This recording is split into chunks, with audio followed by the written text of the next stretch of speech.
د مهمو خبرونو سرټکي.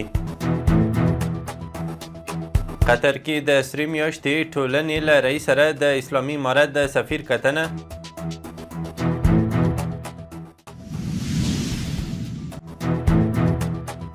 د کورنیو چارو وزارت له وزیر سره د اروپایي ټولنې د شاژدافیر لیدنه.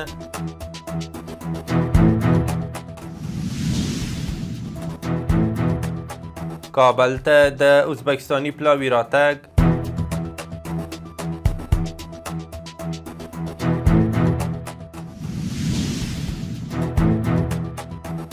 او خیبر پختونخوا کې د وروستیو سیلابونو له امله درانه زیانونه.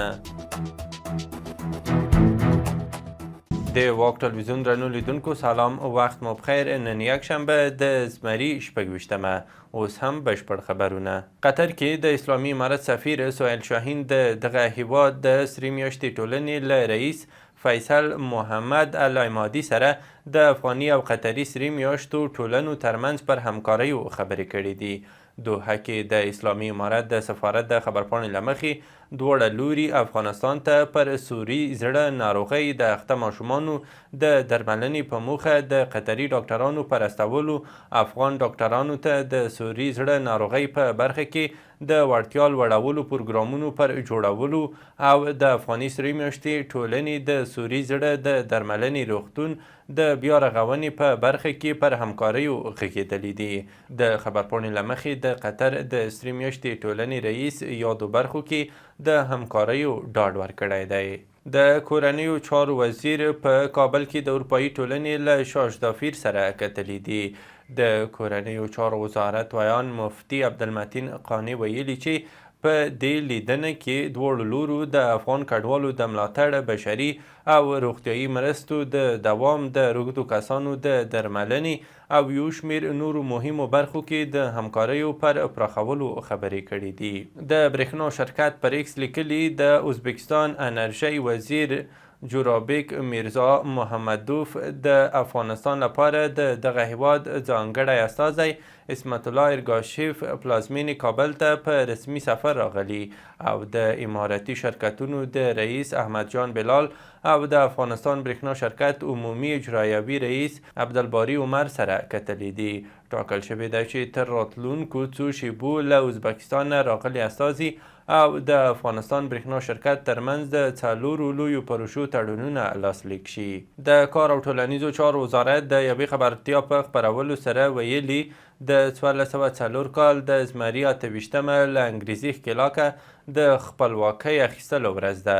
د خبرتیا له مخې په دغه ورځ یعنې راتلونکې سهشنبې په ټول هیواد کې عمومي رخصتي وي.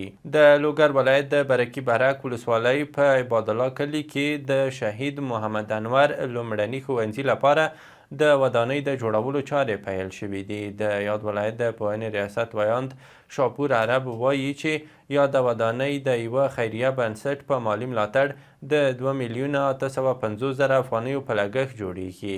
د نوموړي په وینا نوې ودانۍ به 6 درسي خونې او 2 اداري خونې ولري چې د جوړېدو چارې به یې په 2 میاشتو کې بشپړې شي. ایراني چارواکي وایي چې هره ورځ له 3 تر 4 زرو پورې افغان کډوال افغانستان ته استول کیږي. د ایران خراسان ولایت د بهرنیانو او کډوالو چارو رئیس جعفر سعید آبادي ویلي چې د بې اسنادو افغان کډوالو د شړلو لړۍ به د روان مریض کال د وږي تر میاشتې پورې دوام ولري. جعفر سعید آبادي د زمري میاشتې پر 25مه نیټه ویلي چې د روان مریض کال له پیل راهیسې تر اوسه 844,000 بې اسناده افغان کډوال د دغارون له لارې افغانستان ته استول شوي دي. تورخم کې د کډوالو د عمري پنډغالي مسؤلین وایي له پاکستانه د افغان کډوالو د ایستلو درېیمې څپې ته پوره چمتووالی نیولی دی. د عمري پنډغالي مسؤل محمد هاشم میوندوال وایي د تورخم د کډوالو په دغه پنډغالي کې شاوخوا 1500 کیږدۍ لګول شوی او د ملي پراختیا شرکت له لوري جوړ شوي کمپلیکس کې 12 ګونه کمیټو فعالیتونه پیل کړي. نوموړی وایي له پاکستانه تازه راستنېدونکو ته به د مسلکي زده کړو او نورو اسانتیاوو سربیره د نمرو د ویش لړۍ هم پیل شي. د افغانستان بانک ویلي چې په بانکي سکتور کې د خلکو د امانتونو په کچه کې د پام وړ زیاتوالی راغلی دی. دغه بانک ویلي چې په تیرو 3 میاشتو کې تر 7 میلیارد افغانیو زیات امانتونه د بانکي سکتور له لارې ثبت شوي دي. د افغانستان بانک په یوه بیان کې ویلي د زیاتوالي دغه کچه ښیي چې د هیواد مالي او بانکي نظام په تدریجي توګه د ثبات پر لور روان دی. ټولګټو چارو وزارت وایي چې د وروستۍ یوې اونۍ په اوږدو کې د هیواد اوسپنې پټلیو له لارې 380 میټریک ټنه انتقالات شوي دي. د یاد وزارت ویان محمد اشرف حقشناس نن پر خپله ایکس پاڼه لیکلي چې یاد اندازه انتقالات د 1404 لمریز کال د زمري له 18 تر 23 نیټې پورې ترسره شوي دي.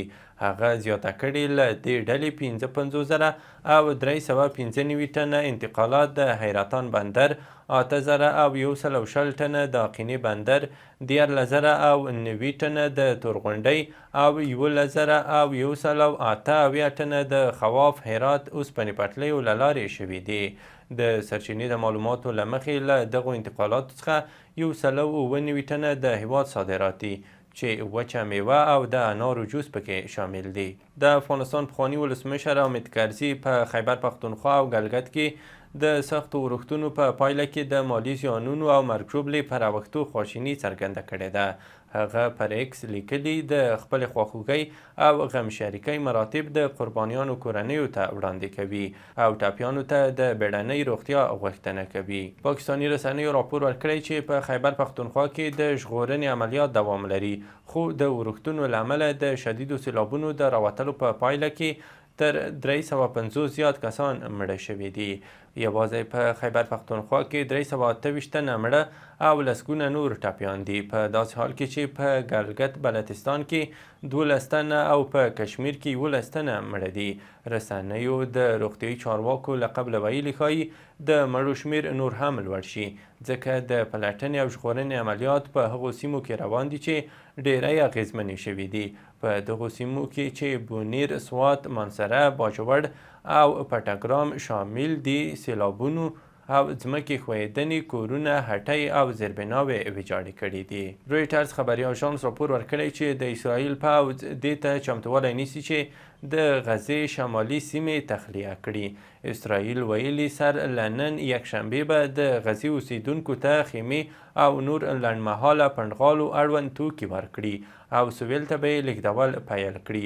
دغه سیمه چې 2.2 میلیون وګړو د اوسېدو ځای لري، اسرائیل ادعا لري چې د دې لپاره یې تخلیه کوي چې ګواکې عام خلک خوندي شي. بنیامین نتنیاهو تر دې لاوار دمخه د ټولې غزې د لاندې کولو اراده په سر کې پالي. د اندونیزیا په پلازمینه جاکارتا کې د نن سهار مهال زلزلې لسګونه کسان ټپیان کړي دي. د یاد هیواد د طبعي آفتونو ملي ادارې ویلي چې دا زلزله د جاکارتا سویلاسي په مرکزي برخه کې شوې چې شدت یې د ریختر په کچه 6.0 درجې و.